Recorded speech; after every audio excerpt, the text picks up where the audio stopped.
GO 142.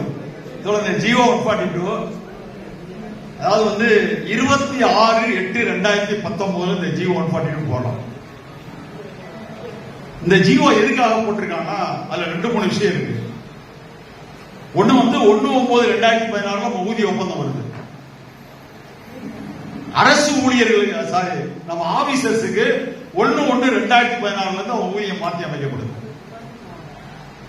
அவ்வாறு மாற்றி அமைக்கப்பட்டதை ஒட்டி நமக்கு ஒப்பந்தம் எப்ப போடுறோம்? 4/1/2018 நம்ம ஒப்பந்தம் போடுறோம். 1/9/2016 இருந்து ஒப்பந்தம் எப்ப போடுறோம்? 4/1/2018 போடுறோம்.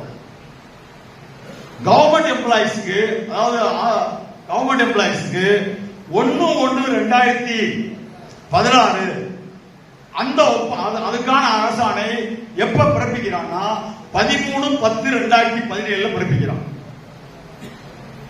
அப்படின்னா அதை ஒட்டி என்ன பென்ஷன் ட்ரஸ்ட் ஆர்டர் போடுறாங்கன்னா 1/1/2016 இருந்து இந்த அதிகாரிகளுக்கு 1/1/2020 இருந்து அதை அமல் நடத்துறான்.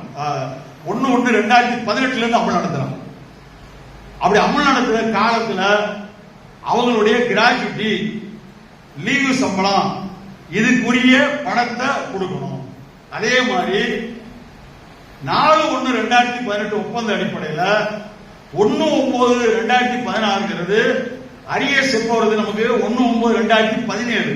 அதே மாதிரி அவங்களுக்கும் ஒரு வருஷம் தள்ளி 1/9/2017 இருந்து அதுவரை மாறினவங்களுக்கு இந்த 1/9/2016 இருந்து ஜனவரியில முடிச்சுட்டாங்க.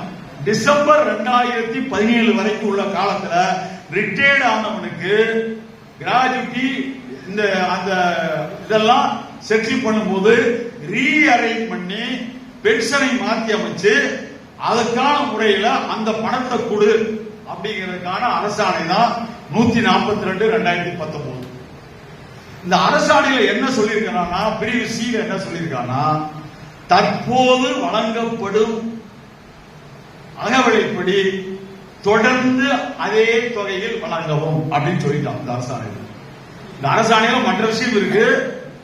இந்த சி கிளாஸ்ல என்னதான் இருக்குன்னா டிஏவை ஃப்ரீஸ் பண்ணது. ஃப்ரீஸ் பண்ணா அப்படியே நிறுத்தி வச்சது. அது இந்த ஜிஓல இருக்கு. எப்ப இருந்து இருக்கு நிப்பாட்டினது? எப்போ வரைக்கும் நிப்பாட்டிங்க? 2016 ஜனவரியிலிருந்து கொடுக்கல, உயர்வு கொடுக்கல. எப்ப உத்தரவு எழுத்துப்பூர்வமா எப்ப உத்தரவு பிறப்பிக்கிறான்னா 2026/8/2019 தான் அந்த உத்தரவு பிறப்பிக்கப்படுது. இந்த உத்தரவை ஏற்று தான் நம்ம கோவை போக்குவரத்து கழக ஓய்வூதியர் சங்கம் சென்னை உயர்நீதிமன்றத்தில் மதுரை கிளையில 1147/2020 என்ற ஒரு வழக்கு அவங்க தாக்கல் பண்றாங்க.